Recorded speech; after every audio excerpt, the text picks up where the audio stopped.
Meghan Markle and Prince Harry already back with a new Netflix project. The Duke and Duchess of Sussex are serving as executive producers on Live to Lead. A documentary was launched on the platform on December 31st. The series will see leaders and activists reflect on their legacies and share messages of courage, compassion, humility, and hope.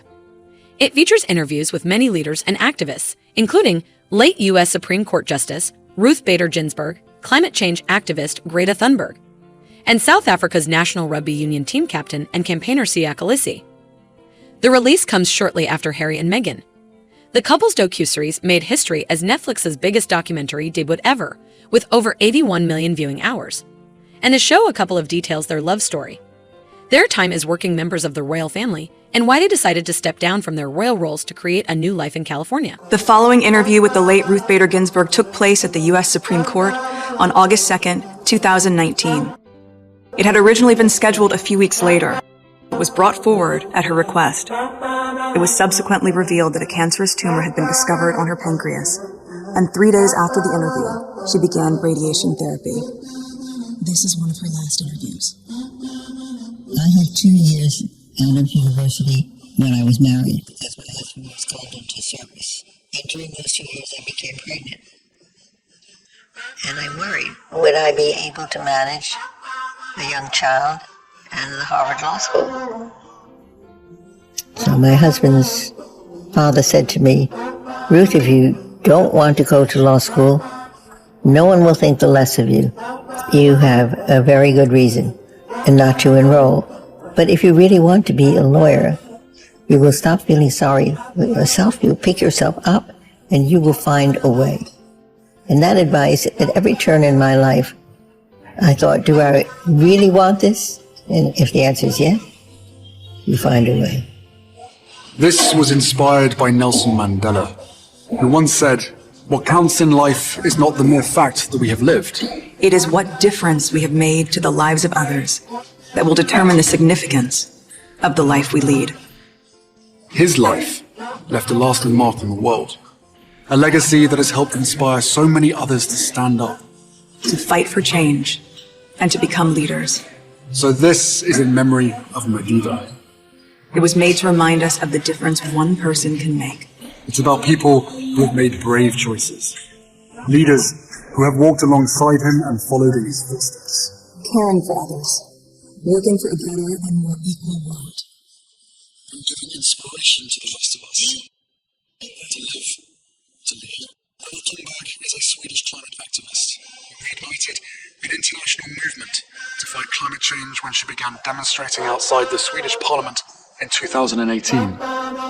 In speaking for a new generation, her brave campaigning is both an inspiration and a stark reminder that everything we do matters. And that is why we have to really make a change in every way of our daily life. I mean, not just about the environment, but the way we treat other people and the way we see life. Bryan Stevenson is an American lawyer and social activist who has dedicated his life to reforming mass incarceration and inequities in the justice system. Bryan believes you've got to be willing to do things that are uncomfortable and inconvenient. Change does not happen, justice does not happen if you only do the things that are comfortable and convenient. And because we're human and biologically and psychologically programmed to do what's comfortable, that means we actually have to make a choice to do uncomfortable things. The legacy that New Zealand Prime Minister Jacinda Ardern is building stems from a belief in never losing her capacity for empathy. Actually, the world doesn't need a whole lot of, massively thick-skinned politicians. They do need people who care. The odd sensitive flower is okay. Siya Kolisi is the captain of South Africa's national rugby union team, the Springboks. In his work on and off the field, Siya channels the legacy of his hero, Nelson Mandela, to inspire South Africa's next generation of leaders. Dr. Mandela has been a huge inspiration to me for a South African to touch the whole world, not just South Africa. And just the way he went about his business, coming out with love, forgiveness. And I'm hoping I can do just a percentage of the work that he wanted to see, or the South Africa that he wanted to see. Gloria Steinem is an acclaimed journalist, trailblazing feminist organizer, and a political activist. When Gloria marshaled a new age for equality, she understood it's the heart of each of us that gives power to the sum of us. I do think that we're always trying to express this unique person and also to make empathetic connections with others. I mean, there's a reason why solitary confinement is torture. You know, we need to be together. Albie Sachs is a South African activist, lawyer, writer, and a former judge appointed by Nelson Mandela to serve on the first constitutional court of South Africa. During the struggle to end apartheid, Albie survived a bomb planted in his car by the South African Security Service. He lost an arm and the sight in one eye. And yet years later, when asked what the world needs most, his answer remains unflinching. The word kindness keeps popping into my head. And maybe because there's so much braggadocio that's become popular, that's being supported. But you refute it through connecting up with others, through contact with others, through getting energies to point in the same direction, and through accepting and embracing diversity. Harry and Meghan are in the news again, this time for their explosive Netflix documentary. But what does their body language in one pivotal scene tell us about their relationship? Prince Harry and Meghan Markle, the Duke and Duchess of Sussex, have told their personal story on Netflix's latest documentary series, Harry and Meghan. The series has revealed a number of intimate details about the couple's relationship. For instance, fans now know that Harry fell for Meghan after seeing her on a Snapchat video. Harry also revealed that his family was impressed with Meghan when they first met. Because I think they were surprised. They were surprised that a ginger could land such a beautiful woman and such an intelligent woman. Obviously, Meghan and Harry have not had the easiest time in the public eye, and the new documentary series has showcased that side of their lives too. Many were expecting the couple to face backlash from the royal family following the docuseries release. But a source told Us Weekly that the royals are breathing a sigh of relief following the debut of Harry and Meghan. However, the couple has faced backlash from public figures and casual viewers alike. Some have complained, for example, that Meghan's emotional needs seem more important than Harry's. A body language expert exclusively told LMT Channel how this was showcased during clips from the Netflix documentary. At one point during the second episode, the pair are in a car together and Harry is struggling with the pressure of the media scrum that is following them. At this moment, Meghan holds her husband's hand.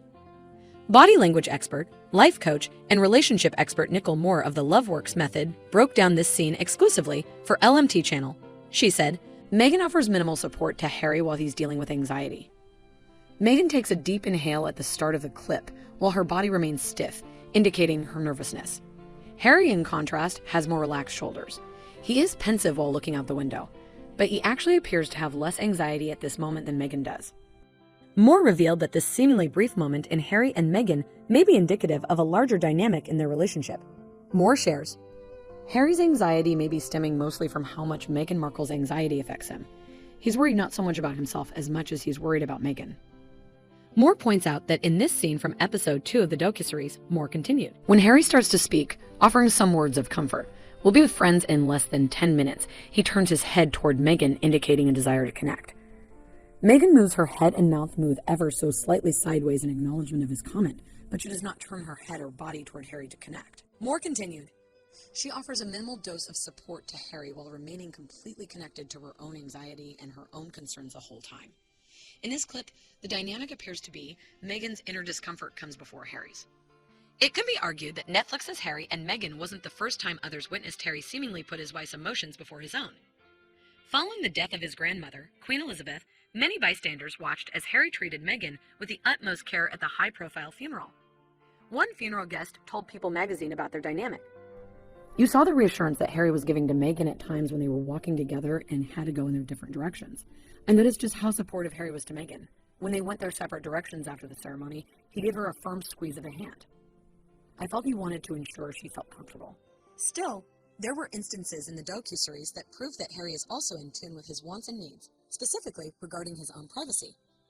Case in point, the moment Meghan revealed that Harry had an extensive list of qualities he wanted his future girlfriend to possess. However, when pressed about those qualities, Harry jokingly shut it down. I'm not showing the list. Good, nice try. This is it. Good answer.